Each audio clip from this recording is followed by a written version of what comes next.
The sun shining. Oh, terrific.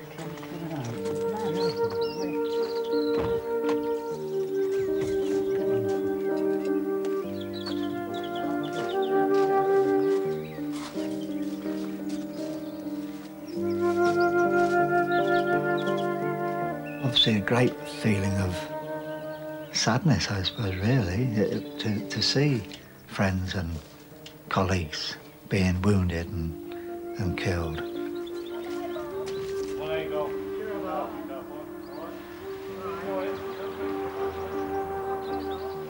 From then onwards, it was heavy fighting. This is how it went on.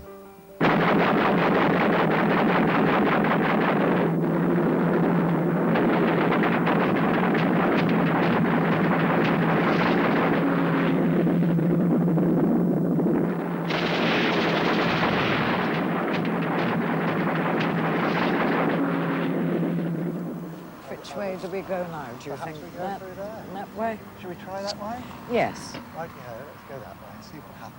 Because it's not too far. If we're wrong, we can come back No, that's right. and try the other way. That's right, let's try there.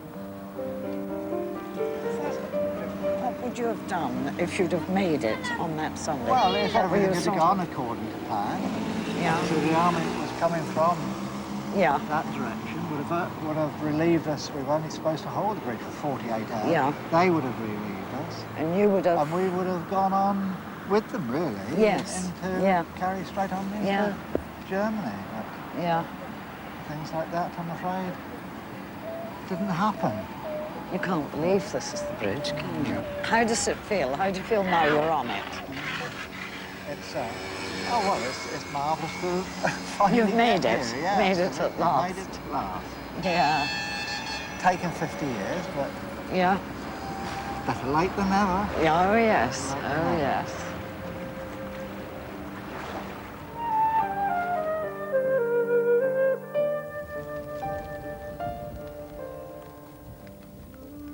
I was 19 when I went to Arnhem, and I think the outlook on life at the age of 19 is vastly different to my outlook on life now.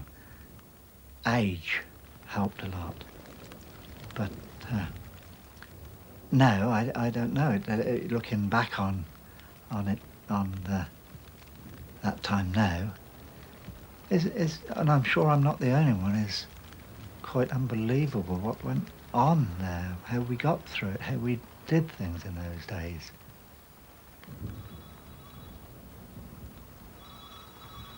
Yes, all right, thanks. You're in Holland? Oh, you are, yes. Oh, we've had quite a storm here, quite a storm, yes. Floods down the garden path in the front.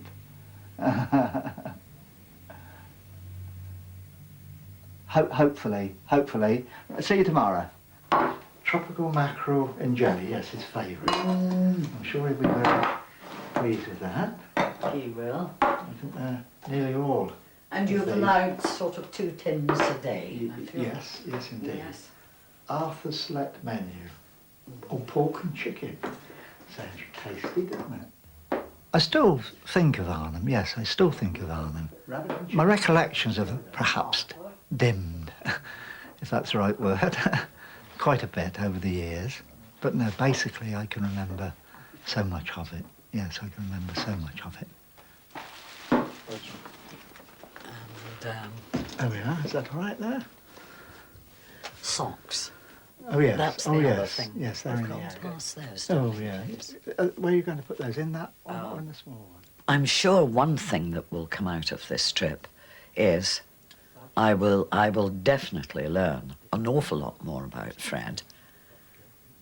I do suspect, and have suspected ever since I've known him, that I haven't been told everything. But I think there, again, being there and remembering things he's told me, I think he might be forced to tell me the whole story. It looks though we're taking the kitchen sink as well, if we... Well, I always intended to go back to Arnhem, but wife and I spoke about it many times, and we seemed to say, well, We won't go this year, we'll go next year. This has gone on for all this period of time, and here we are now, 49 years later, finally going. Hello, Fudge. Say bye-bye today. Yeah. Bye, my little man. I'll see you in a week's time. You're a good boy. Be a good little boy. There, sweetheart. There's a good boy. There we go. You sit down in there. Sit down, darling. That's it. Good That's a very boy. good boy to do with his toes. Sat down immediately, didn't he? I look forward to meet Arnhem people again, obviously, and I'm sure I shall recognise some of the points where we were. Obviously, I'm going to the cemetery to see, have a look around there. I left a lot of good friends behind there. The drop-in zone, I'm sure I shall recognise that. Looking forward to see the bridge. I only saw it in the distance, didn't get close to it. The major points like that I'm looking forward to seeing.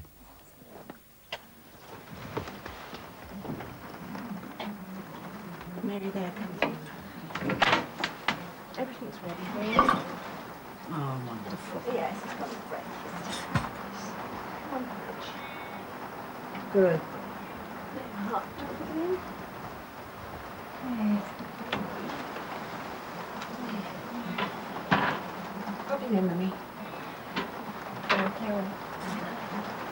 Thank you, Fudge. There.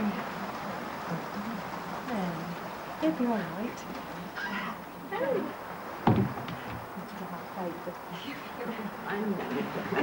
You make me cry in a minute longer. I don't think it will be too sad. It will be very emotional, I'm sure, at certain times, in particular visiting the cemetery. It will be a happy time because I hope to meet some friends that I've not met since the war. That would be marvellous if I do. But as I say, it'd be great to have a look around Arnhem in general because I didn't really see much of Arnhem in the few days I was there. I hope to see a lot more of it during this coming week.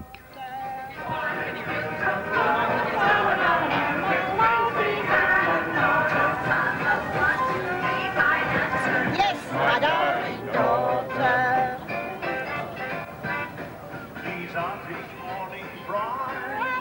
After 49 years, it's a little difficult to recollect the exact details, obviously.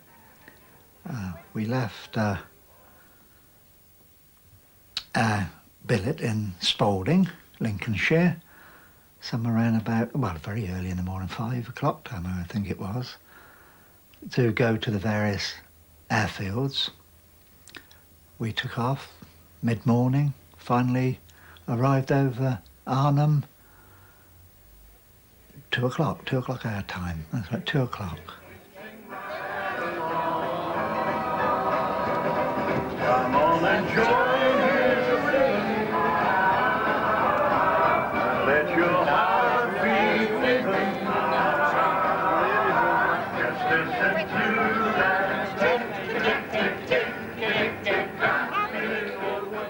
The gliders had already landed to clear the drop-in zone of any opposition that there may have been.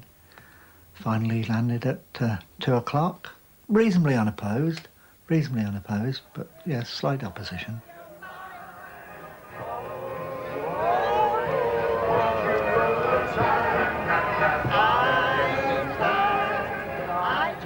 Quite successful jumps.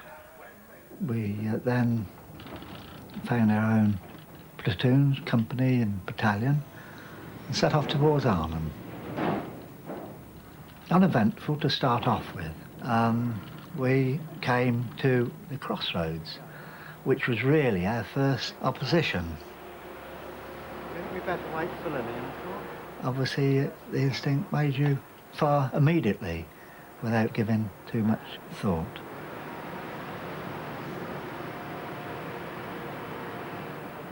we were held up there, and from then onwards it was very, very difficult, very, very confused, because the opposition was very, very heavy, very, very severe. He said, and then she pointed to herself. He said, no, no, no, no. He said, no, pump's a bigger one than that. But the moral of the story is, the whole thing is, when he said that, we knew that 5 blokes had gone over the wire. And that is gospel truth. 2 made it back, 2 got shot, and 1 was brought back to us. Very good. My turn came on Friday the 13th of April, when 5 of us got out and we made it 10 days later to the American lines. We should have done this years ago, Fred. Yes. I didn't realise I would like it, actually. Couldn't agree more. This is the first time I've ever been abroad. I'm looking forward to it very much, but I'm a little bit apprehensive. I feel I know quite a lot about it, what happened, when it happened, how it happened, but there was always something missing for me. I never felt I had the whole story. Now I know I'm going to Arnhem, to the actual place. I know it's the visual thing. And like a jigsaw, I think once I get there and see it, I think everything that Fred has told me, everything I've read about it, will absolutely just gel into place. Well, Vera, it's the first time we're returning to Holland, and I think it's a weird coincidence that the ship is full of German soldiers. I know. You don't think they came back for you, do you? Hopefully not. Got away the first Hopefully time. not. Hello, hello, Holland once again. Does they want those? Nobody wants us. Nobody wants a fairy when she's 40. Nobody wants a fairy when she's old. Oh, there's the soldier. Do you want to go and play soldiers, Titch? Medics. Yeah, I'd love to play soldiers with them.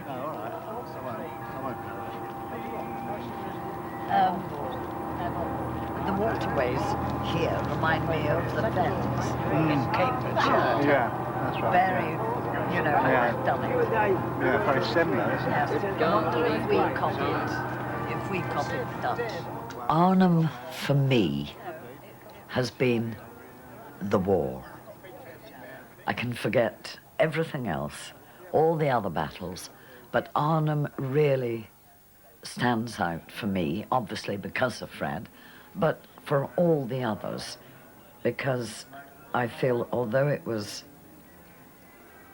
a very hard-fought battle, I felt the victory wasn't attained and should have been, simply because of the effort that all the boys put in. And I felt that they should have come out with better luck than they did. I had to go. The time was so short. We both had so much to share. I hate to be Welcome, friends. Welcome in Holland. I shall be very glad to have you all into the hall to meet your hosts. And I advise you to leave your luggage on the coach for the time being. Otherwise, it's a carrying of luggage there and again, you know. So if you just leave the luggage on the coach and come into the hall first, and then afterwards you can collect your suitcases, right? Hello there. Hello there. Thanks a lot. You'll follow the rest, please. Okay, darling. When we came into Arnhem on that Sunday, we were received terrifically wonderful by the people of Arnhem. My recollection of all the orange flags. I'm sure some of the drink that was produced had been hoarded away since before the war. Oh, a wonderful reception, absolutely marvellous. A thing I will never ever forget, that wonderful welcome we had. Oh, that's good. I needed that. I'm sure you did. You don't drink coffee this time of the night unless you want to stay awake. This. That was rather nice. You stay back. Well, it's not going to be why you haven't After the opposition that we had, we were advancing towards Arnhem along the middle road. By now it was dark, and I think we came to what I believe was the Hartenstein Hotel. We were suffering casualties by this time, obviously. Things get a little confused. That's right, yes. Just about here, wasn't it? Yeah, I've seen that photograph many times, yeah.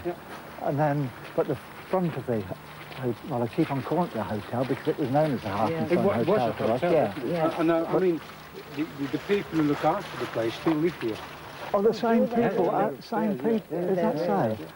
But I can remember this very, very distinctly. Yeah? And it really... We were away the following morning, early, at dawn,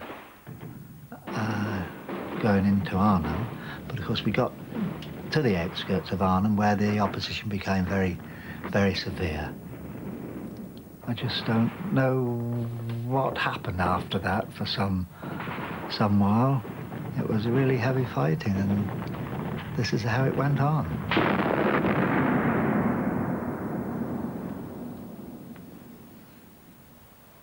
Obviously a great feeling of sadness, I suppose, really, to see friends and colleagues being wounded and killed. There again, I couldn't dwell on it too much because there was so much to do all the while. Over 2,000 graves here. Good gracious. Just like 2,200 and something, I think it is. Yes. That's a lot of graves. Oh, my word. Fred was only 19 when he went there. There's probably some who were 18. But whatever, it just seems horrific that so many men have given so much, but the world at large still doesn't learn. They've paid an awful price, and we still don't learn. We haven't learned the lesson yet. I want to go on the first day on the 17th of September. Oh. Age 21. The day he landed, actually. 17th of September. Yeah. Another age 21. This is the same name, Robert. Different initials, obviously. Brothers. Oh, yes. On the same day. Obviously brothers, yes. Age 21, possibly twins. Twins. Both killed on the same Oh, day. how extreme. They must have joined up together. Now, you wouldn't believe Same that, would you? age, same age, killed on the same day. Twins. They were obviously twins. Oh, it's sad. There was somewhere around just over the 10,000, I think, that landed in Arnhem. Out of that 10,000, there was about 5,000 taken prisoners, somewhere around about 2 to 2.5 killed, and the same amount got back.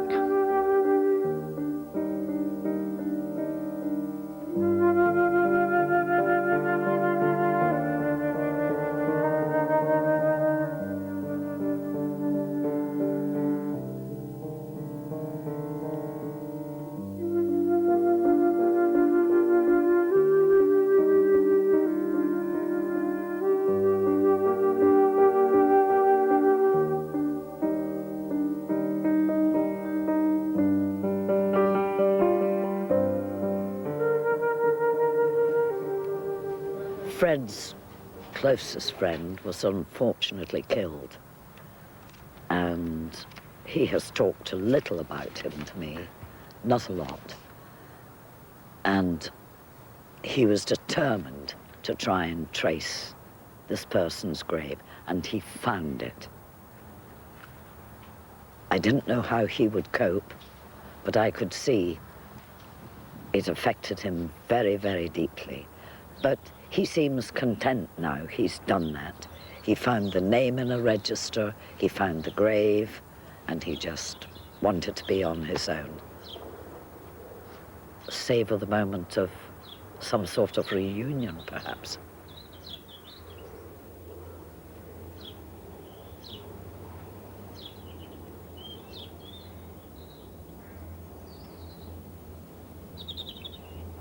He seems lighter about this now.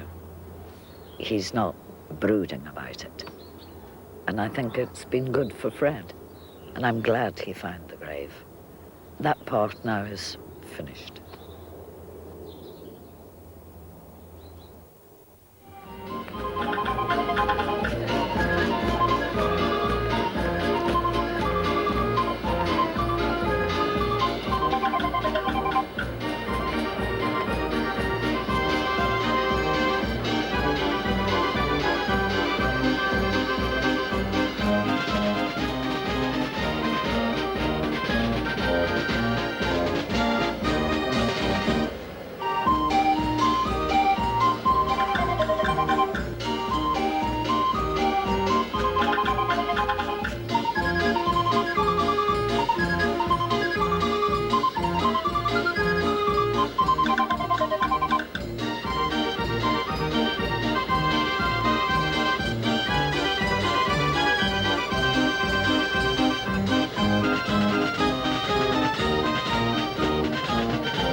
One thing about Fred coming on this visit, I wondered how he would cope with mixing and getting to know the other veterans, because it's not really, well, in the past it has not been his scene. That's it. Thank you. Right. Are we ready? Yeah. Right. Right. Let's go, old mate, before the rest of the parade. Right, fair enough. See you later. See you later. Bye-bye. There's a sort of reserved atmosphere about him to do with his experiences. He doesn't talk willingly about it. Move to the right and column the route. Right, gun. By the left, quick, march. Left, right, left. Although he's got on well with them, he seems to, I don't know. I don't really know how to describe it, but he's never joined any of the veteran associations. He's been interested in reading things about them, their get-togethers. It just has not been him to do it. But on the other hand, he has enjoyed meeting people and coming here. Now, the biggest thing of all for me, seeing Fred here and seeing the other veteran chappies, Fred has aged in a different way. And it's a way I'm pleased about. Entirely different. Very difficult to describe. And of course, naturally for me, he stands out.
This is my first return after 49 years. Unfortunately, it was only the 3 days we were here, wasn't it, for you? Yeah, it was, but you see, we were so very terrible grateful after all these years of war. Yeah, yes. That, and we felt very, very sorry for you. We were scared to death because we didn't know what happened. No, quite. I mean, soldiers are trained, civilians are not. No. What happened to you after that?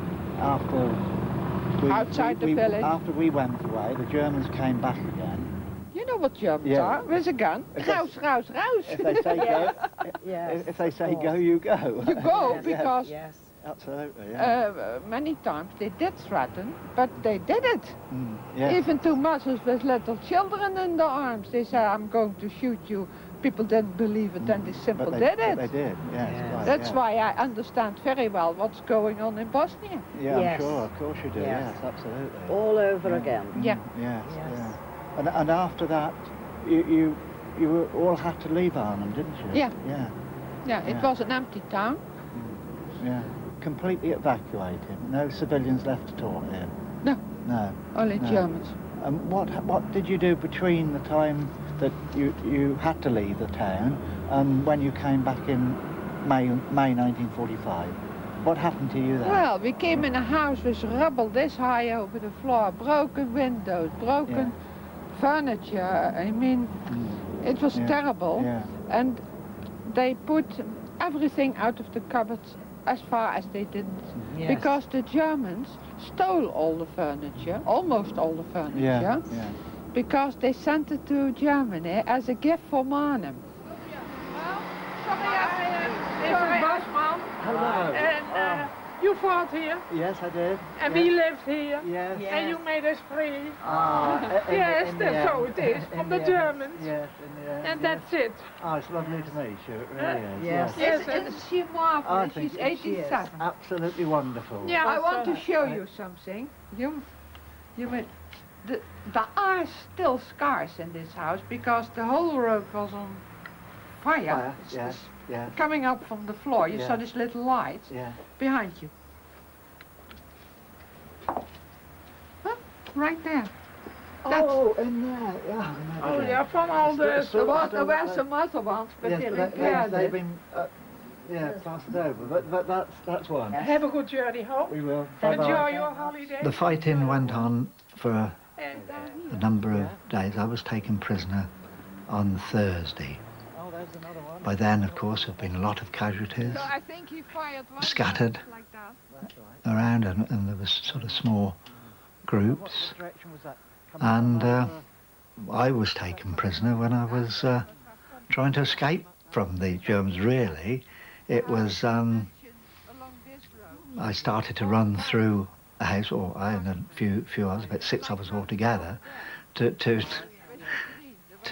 try and get away from the Germans that were coming nearby, and there's not a lot we could do. There was only about 6 of us with rifles. We ran through a house, right through the house, to go out there from the back door to the front door. And lo and behold, there was a group of Germans just outside the front door, and that was really the end for us. There was nothing we could do about it, nothing whatsoever. And that was the end. The feelings then were, it's a job to express one's feelings, and everything happened so quickly. Very bad. This is amazing because I was taken prisoner somewhere in this area on the Thursday. Oh, yeah. I can remember we came up exactly where. It might have been up a road somewhere down there, and I really do believe we were taken up that pathway there. After I was taken prisoner. Hospital? No, not to the hospital. It's very vague. I can't remember. But I know we came up there, and the Germans made us run up in front of them, up somewhere that that could well be the place. It could, because it was in this area somewhere where I was taken prisoner on the Thursday morning.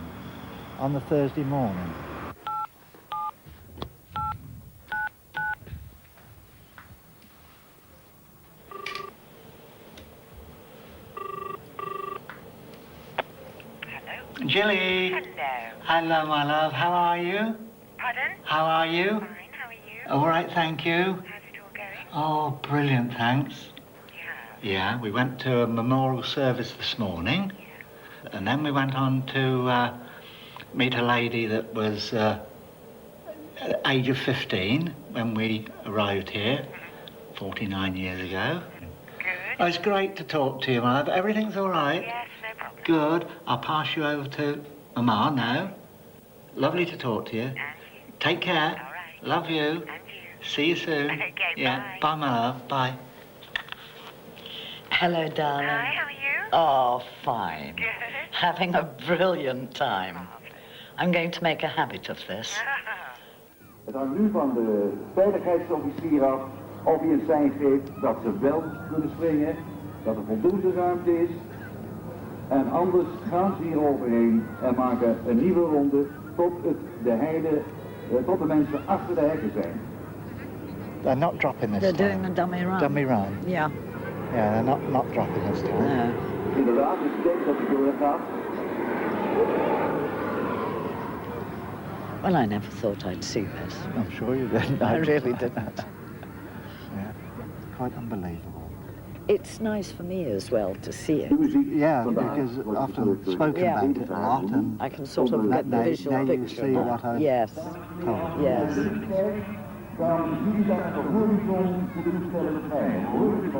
It was on this heath, of course, but Yeah.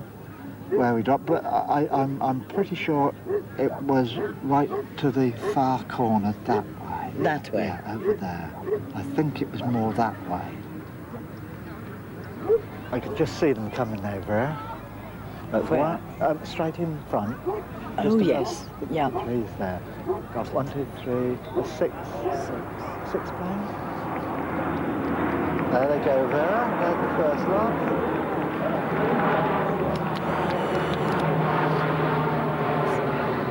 Absolutely wonderful. How about, look at that, Phil. Isn't it wonderful? Hey? Absolutely terrific. I must take a photograph of that. That is absolutely wonderful.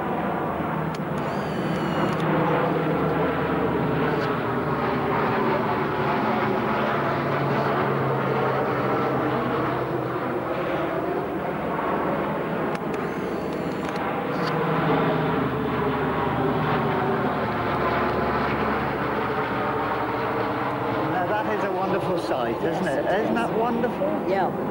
Oh, it's thrilling.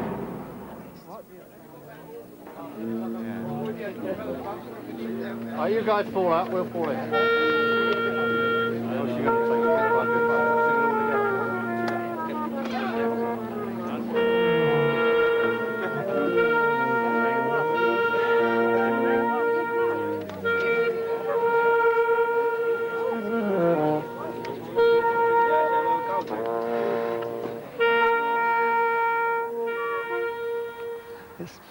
It smells so good, doesn't it? Yes, it does. It's a different air.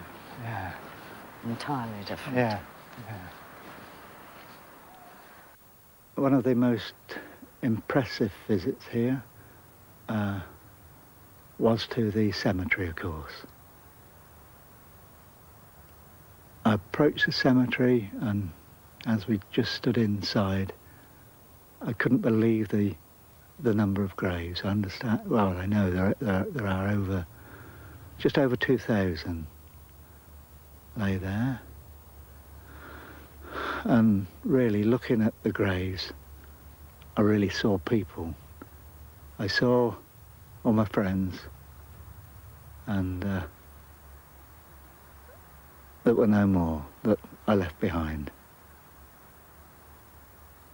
One perhaps has a slight feeling of guilt when you think of all the good friends that were left behind.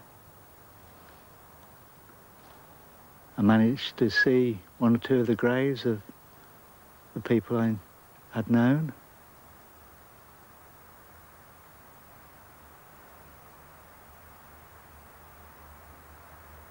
Something I will never forget.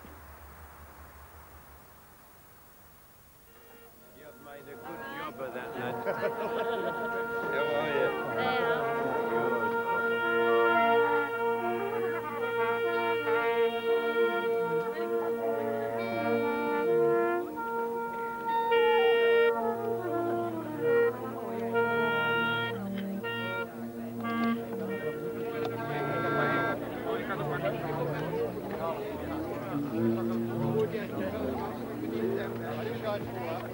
I wondered how Fred would feel about this. Was there something in all these years that might come out? And it has. I can really see him, quite truthfully, in a different light. His war, his part of it, is absolutely different now. I've been here with him, compared with when he would tell me little bits and pieces. Very difficult. He was very emotional, much more emotional about it than I imagined he would be. But I think when I've looked at Fred in Arnhem on this trip and other men here, to me Arnhem now is a place where real men can cry and not be embarrassed about it. It's a place on its own. For me it is because of Fred.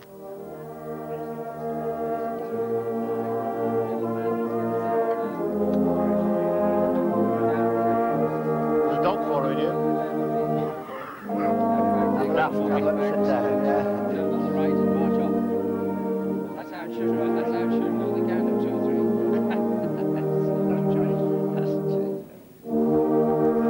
Just about on the dot. Just about on the dot of it. Yeah.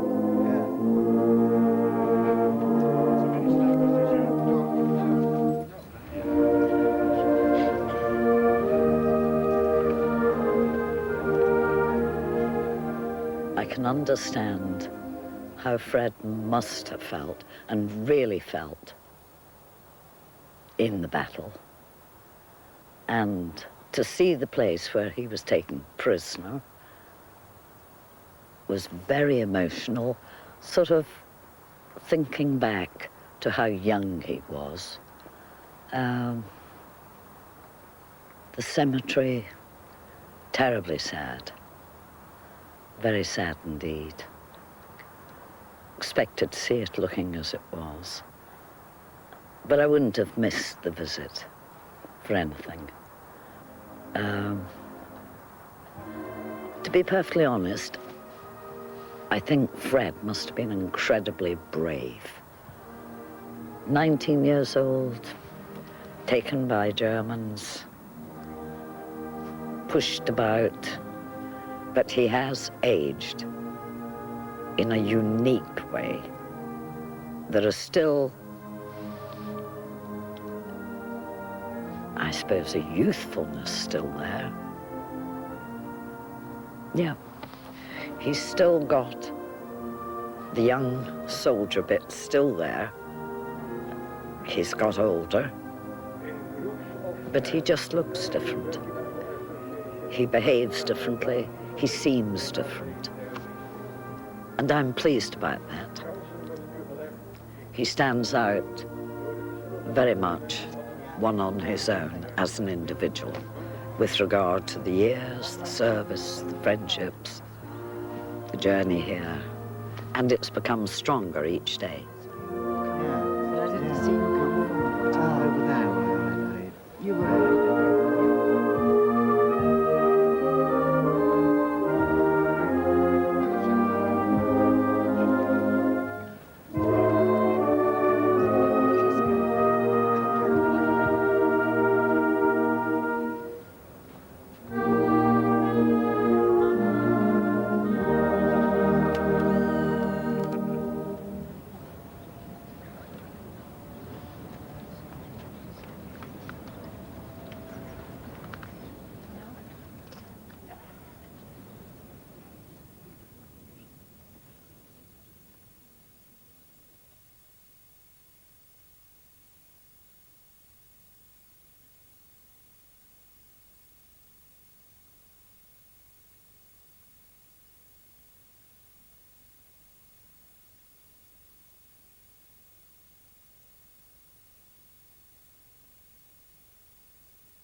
Hier speelde het zich allemaal af, 50 jaar geleden. Het slagveld bij Arnhem.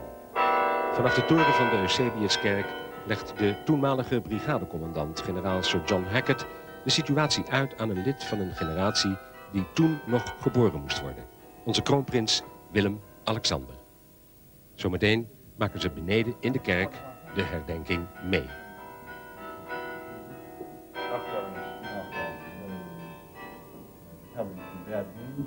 Even praten. En ik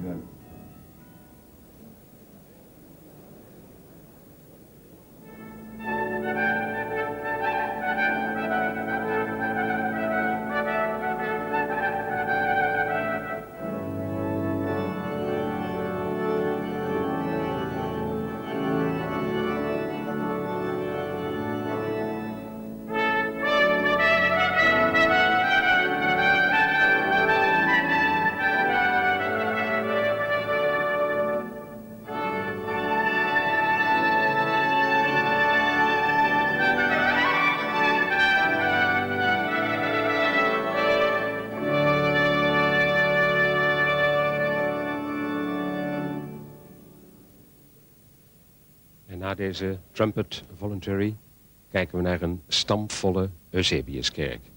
Vol met genodigden uit Arnhem en omgeving, Britse en Poolse veteranen, nabestaanden, hoogwaardigheidsbekleders uit binnen- en buitenland.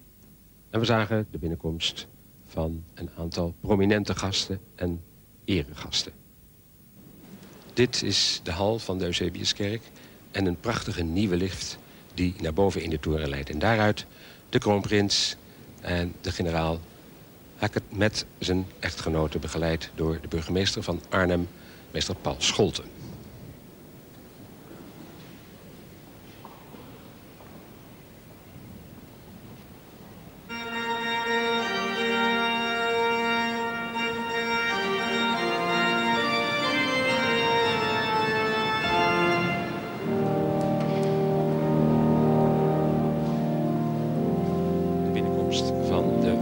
Gasten tijdens deze ceremoniële plechtigheid. Met natuurlijk een speciaal woordje voor de echtgenote van generaal Sir John Hackett. 83 jaar is inmiddels deze oude veteraan. Loopt met een stokje, maar verplaatst zich nog uitstekend. Het is een man die de eretitel heeft Leader of the Pilgrims. Dat zijn de veteranen-pelgrims die jaarlijks naar de plek van de strijd terugkeren. Hij is hun held. Hij is ook een van de weinige overgebleven opperofficieren, omdat anderen uit die periode intussen zijn overleden. Your Royal Highness, Mr. Prime Minister, Excellencies, leaders of the pilgrimage, dear veterans and next of kin, ladies and gentlemen. The Second World War consisted of many military actions. It has caused suffering around the globe. It has known victory and defeat. It has killed both soldiers and civilians. And yet, Operation Market Garden, and more in particular, the Battle of Arnhem, seems to have had a very special impact. What made it so special? Was it the size of the operation, its audacity, or the coincidences and the bad luck, or just defeat in spite of so much effort and contempt for death have a stronger impact than victory? We don't know. We do know that the Battle of Arnhem has influenced the lives of all those who were there and many more. We do know that many have come to stay forever, offering the best they had, their lives. They speak to us with silent voices now 50 years later, and they say, "What have you done with the freedom you regained? How do you execute the democracy which has become yours again? How do you bring to bear the prosperity which has been poured forth on you in a world where poverty, violence and suppression are rather rule than exception. We owe it to those silent voices to listen and to think about it, to think about what they say. And that is maybe the most important reason to be here together. En dan gaan we nu kijken naar een documentaire gebaseerd op dagboekfragmenten van betrokkenen bij de Slag om Arnhem, burgers en geallieerde militairen. Persoonlijke en emotionele citaten worden weergegeven door actrice Anne Hazekamp en de Britse acteur Edward Fox. There is a story, one of the many from these days, that when the British 1st Airborne Division started landing their troops near Arnhem, a German, looking from afar at the spectacle, could not fathom what his eyes perceived. What was this, falling from a clear sky? Could it be snow in September? This was the beginning of a 9-day battle that made a strong mark in history.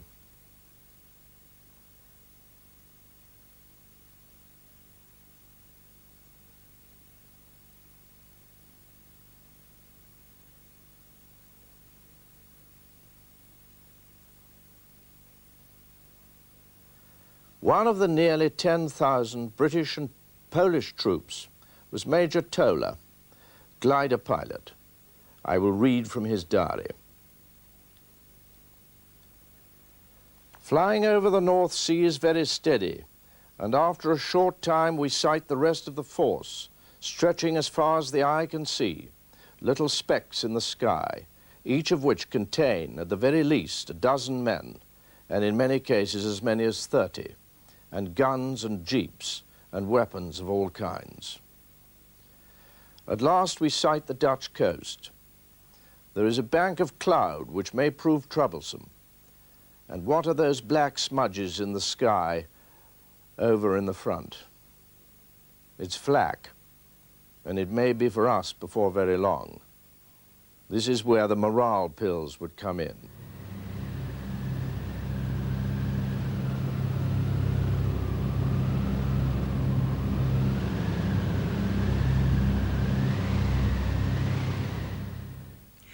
Kate ter Horst zag de eindeloze stoet vliegtuigen naderen.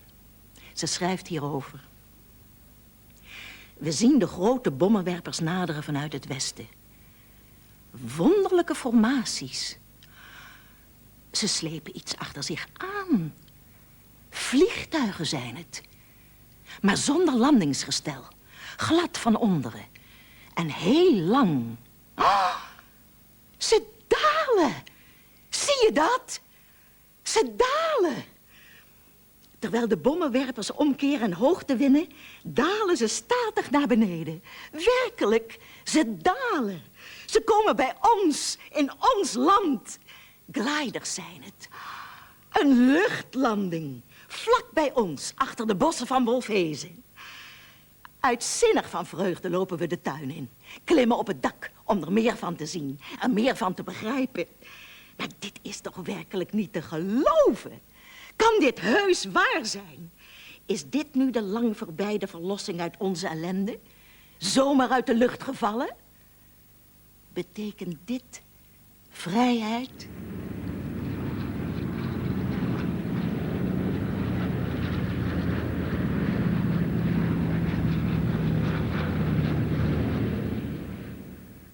From the diary of Johansen, engineer. I jumped, rather fell, out of the door of our Dakota. The weight of the kit bag attached to my leg was too great to allow my exit to be classified as a jump. My chute opened, and for a moment I surveyed the scene below me. Different colored parachutes lay scattered about the dropping zone to the north, south, east, and west. It reminded me of a crowded beach at Brighton. I could hear a little small arms fire in the surrounding woods, and now and then I heard the explosion of a hand grenade. I was relieved to notice that there were no Germans waiting for me with fixed bayonets as I'd pictured when I allowed my imagination to run free on the preceding days. A moment later, I was on Dutch soil. Dutch men, women and children were rushing from all directions, mainly on bicycles, to collect the parachutes. They all seemed very excited, and no wonder. Not many people have had the privilege of seeing from their own front door several thousand parachutists landing fully equipped for battle.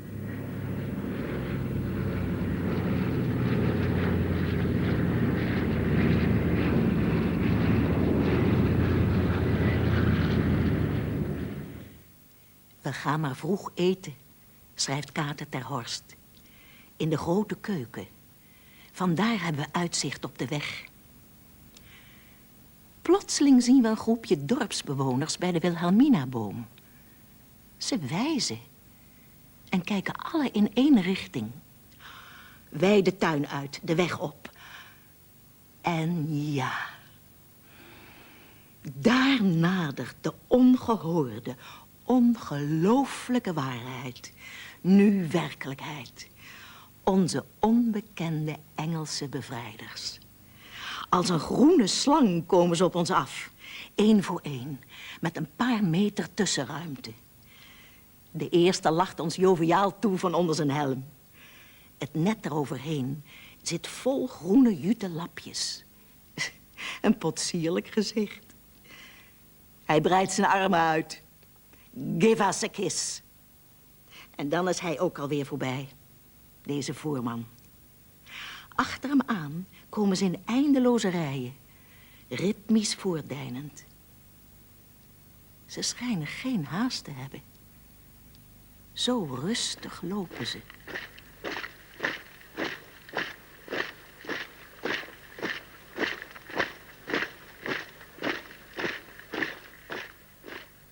Also from Johansen's diary. Sometimes the Germans would get to within 2 or 3 yards of our forward position.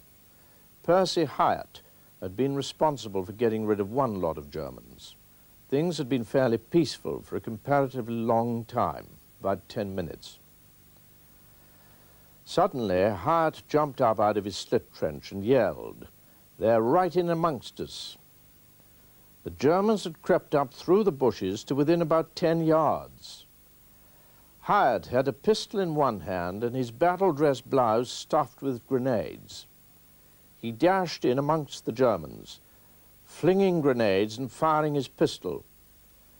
The enemy was so scared that those who could dashed back into the cover of the woods, leaving most of their arms behind them. Hyatt picked up a solitary machine gun and went back to his slit trench.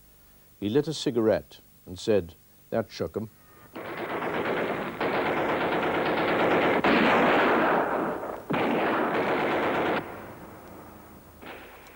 Another witness is the Polish reporter Svichiki.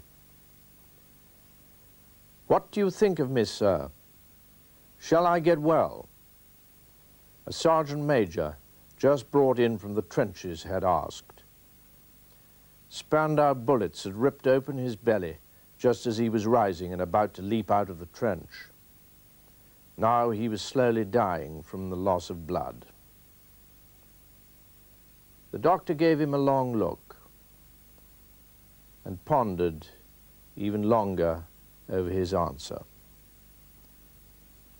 "I'm afraid, Sergeant Major," he said at last, slowly, "that you're in a very bad way.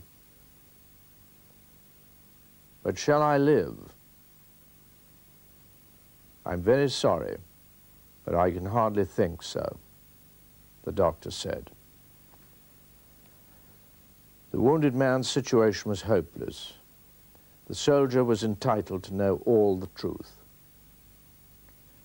The man looked into our faces and was silent.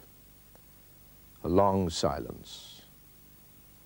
At last, with a great effort, he raised his head from the stretcher and, gazing at us, whispered calmly, "All right, sir. All right." I did not note the sergeant major's name, but now that nameless sergeant has become for me an imperishable symbol of those many red devils who were truly not afraid of anything, not even death.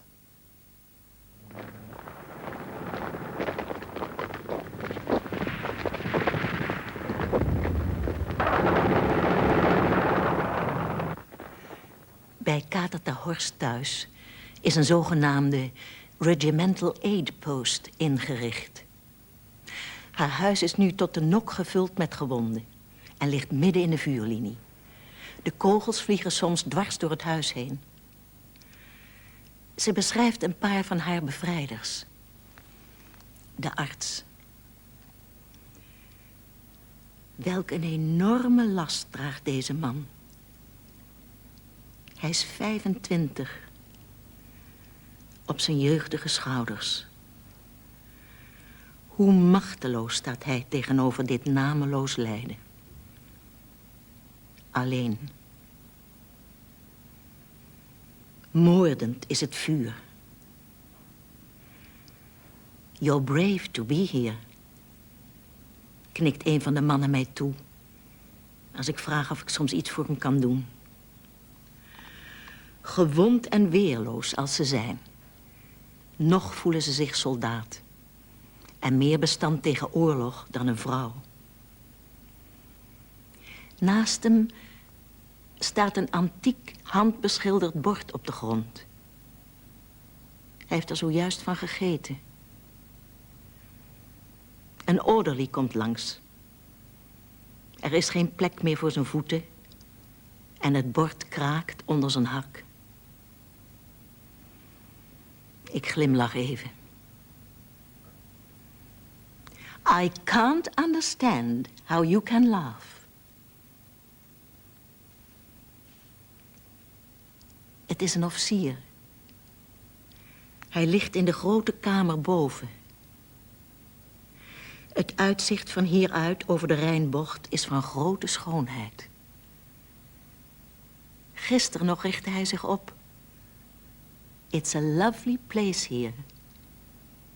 Glans in zijn ogen. Hij voelt voor deze plek. Misschien ligt zijn eigen huis ook wel aan een rivier. Het is of hij, nog smartelijker dan ik, deze vernieling ondergaat.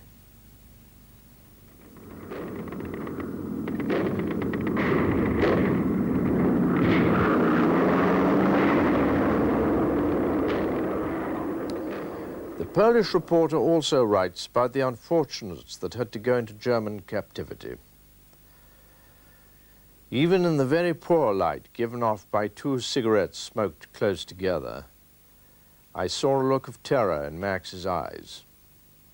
His voice broke and trembled, as though that glider pilot was speaking through tears. Do you know, I'm being taken prisoner. All the wounded are going to Arnhem, to a German hospital. Our hospital's been smashed, and there's no chance of organizing another. Do you know about it? Yes, I knew. I'd known for some hours past. I knew that we'd no chance of looking after and treating our wounded. But could I say so to Max? Confirm the bad news when he himself did not quite believe it?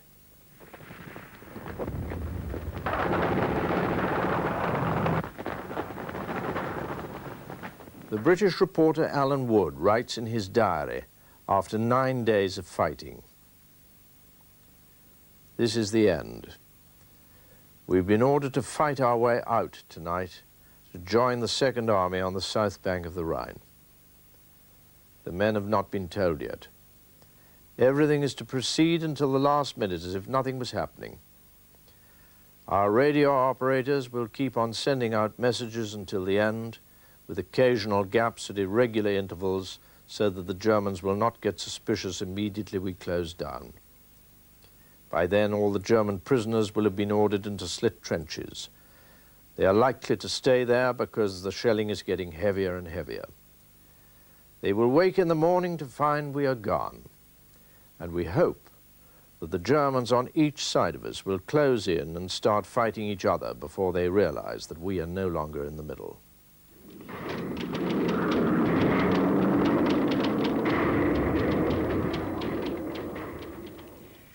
Aan de overkant van de Rijn, in het dorp Driel, ziet Cora Baltussen de terugtrekkende airborns. Ze vertelt: de strijd was voorbij. De Duitsers zouden spoedig terugkeren. Terwijl ze op de soldaten toeliep, begon de torenklok te luiden. Cora keek omhoog en ontdekte een Britse soldaat met een verband om zijn hoofd. Wat is er gebeurd? Riep Cora. De soldaat riep terug: het is afgelopen. Helemaal afgelopen. We zijn weggetrokken. Wij hier zijn de laatste. Cora keek hem vragend aan. Waarom luid je de klok? De soldaat gaf er opnieuw een schop tegen. Het geluid weerklonk over het 1000 jaar oude dorp Driel en stierf weg. De soldaat keek op Cora neer en zei toen: omdat ik vind dat het moet.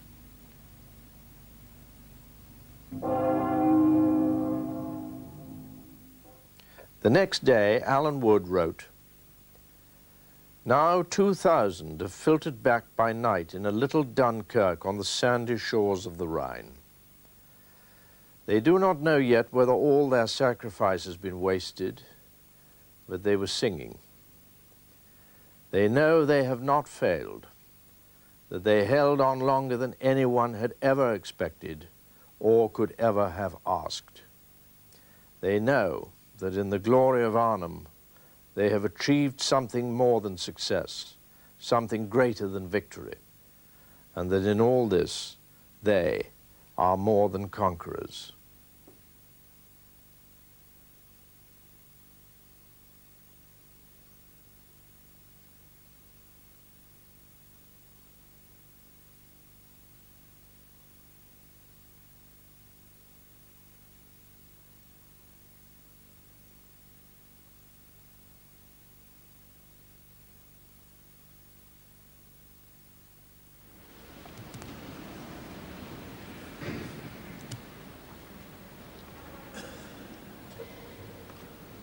En dan zal nu het woord worden gevoerd door Sir John Hackett. Toen brigadegeneraal van de 4e Britse parachutistenbrigade. Op 33-jarige leeftijd. 50 jaar geleden. Hij is 83 nu. I don't know whether I stand before you as General Sir John Hackett, formerly a soldier for 35 years, and now the leader of this commemorative visit to places that many of us knew well once, or whether I stand before you as Johan van Dalen, which was the underground name that I was given when I was an underdiker in the village of Ede for 4.5 months when the battle was over, and I was recovering from wounds received in the last 2 days of it. Now, going into battles, and I'd done quite a lot of it, I didn't much like carrying a weapon, because it seemed to me one was much more likely to be a menace to one's friends than a threat to the enemy. I carried instead, when I was a brigadier commanding brigade, a walking stick. And when we dropped on the Hinkelse Heide on the 18th of September 1944, and I was cluttered up with so much stuff to be carried down with me, that I dropped my walking stick, and it fell away from me and fell to ground of its own accord. And so I landed on the heath, unable to begin the battle, because as far as I was concerned, it hadn't yet begun. The battle couldn't begin until I had my walking stick. This is my simple view of the matter. We knew we were doomed before we took off. We did. We knew that everything was against us and that the combination of bad weather, indifferent communications, poor planning, negligent intelligence, and a whole lot of other combinations of mischance, misadventure, mistake, were going to lead to a disaster. Many of us knew this, but we had to go. We had to go. And I am very grateful to be allowed to be here, whether as General Sir John Hackett or as Mynheer Johan von Dahlen. Von Dahlen, why? I came out of the clouds, and there I was. But in speaking to you, I speak too from the heart. And I speak in thanks to all of those who helped so many of us. Of the 2,300 who jumped with me on that afternoon, I think about 200 survived, and of those, a good many, I hope, are here today. But what that battle was, it was not so much a tactical, a strategical, a logistical defeat. It was a victory. It was a victory for the spirit. And it is in that recollection that we gather together today amongst those who have for so long been our friends and will continue for so much longer, to offer you thanks for what you did then for us. Thank you. Generaal Sir John Hackett, 83 jaar. Dan krijgen we nu hopelijk samenzang, community singing. The Trinity Boys Choir.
On that 17th of September, a huge airborne armada appeared.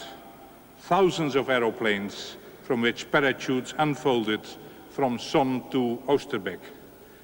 And the sight gladdened the hearts of the Dutch people, who began to hope that now, at last, the Allied efforts would succeed, that the day of liberation had dawned. And the last pre-war cigars and the last bottle of Dutch gin, hoarded so long and so wistfully, were brought out to give the Red Devils and the GIs a warm welcome. But the exuberant voices soon faltered. Heavy fighting in the battle area dampened the rising optimism, and fear dominated once again. Wherever fighting was going on, the population suffered. In North Brabant, in the Nijmegen area, in Arnhem and in Oosterbeek. A great sense of solidarity united the local population with the liberating armies. The Allied forces attempted to protect civilians from the conflict wherever possible, and the population offered whatever assistance it could.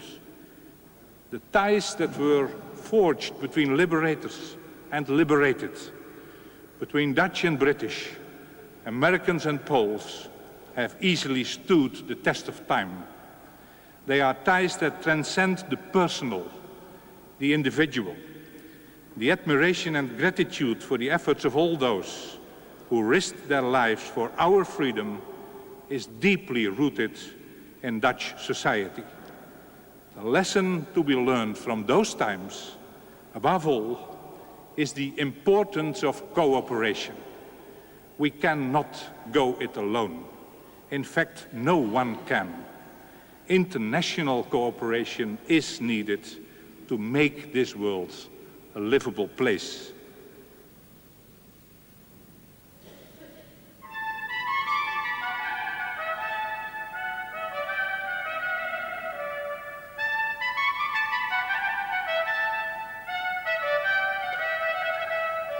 Let us remember all those Dutchmen who longingly watched what happened on that lovely Sunday morning when they flew over. Hundreds of airplanes, like snow in September. Where are they going? Later they heard about Arnhem, about thousands of paratroopers. A time of hope, and all too soon of despair when it all went wrong. Take, for example, this church.